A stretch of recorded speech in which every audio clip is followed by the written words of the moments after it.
Good afternoon. I am María Quiles from the University of Alicante in Spain, and in this experimental archaeology conference, I am presenting the contribution identification of plants in mud building materials, an experimental archaeology project.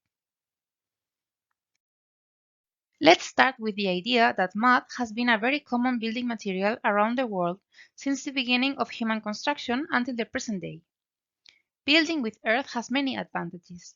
It saves energy thanks to its insulating properties and can be endlessly reused. We archaeologists often find in excavations fragments of past buildings made with this material. These earthen pieces are not always regarded as important, but they are remarkable sources of information about how humanity in the past lived and built. Thanks to the plasticity of the mud before it dries out, these remains preserve imprints of all kinds, mostly of architectural elements that were part of the construction but are not preserved anymore, such as beams or strings. A huge part of past architecture was made with mud combined with plant materials, logs, branches, leaves, etc. Often, these components have been preserved only in an indirect way through their impressions in mud. These plant impressions can inform about natural environments under management by past societies and even allow us to know in which part of the year a building was built. Plant imprints in archaeological earth-building materials are common, but they are rarely characterized in detail. After centuries and even millennia, identifying them in depth can be difficult for archaeologists.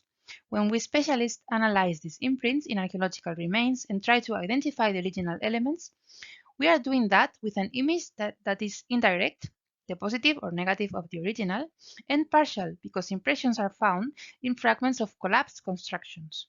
In addition, imprints can be badly preserved or transformed by different factors like heat or humidity.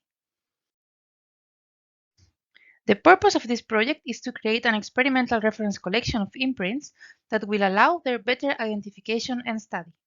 It consists in the design, implementation, and sharing of the collection, showing the originals complete, for example, the image of a specific tree, in detail of its bark, branch, or leaf, and imprints of them made at present according to the principles of experimental archaeology.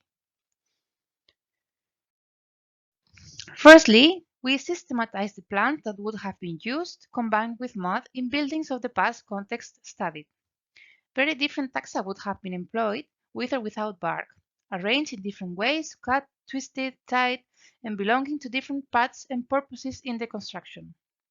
This list of elements will structure the reference collection. We collaborate with expert advisors in archaeobotany, crucial in the design and revision of the reference collection, assessing which species in their historical and geographic context. We also work together with other experts in past earthen architectural remains who help cover all the elements to be included in the reference collection. We start with those taxa known and proposed for the prehistoric Iberian Peninsula from the Neolithic to the Iron Age. Then, we access these plant materials and obtain experimental imprints. We generate replicas of imprints to be found in archaeological daub that show how an imprint of these different plant elements looks like, for the better interpretation of these remains of the past through comparison and analogy.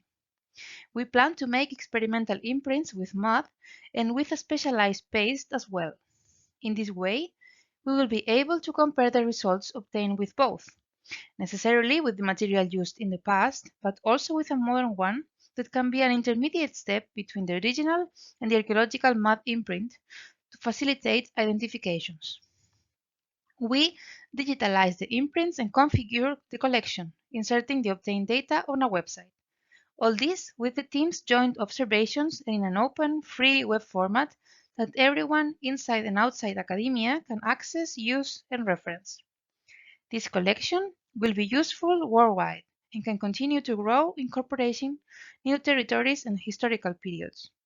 It will make current archaeological studies much more complete and accurate, and it will help scientists do better science, making possible to explore new lines of inquiry in the study of our past and our relationship with nature.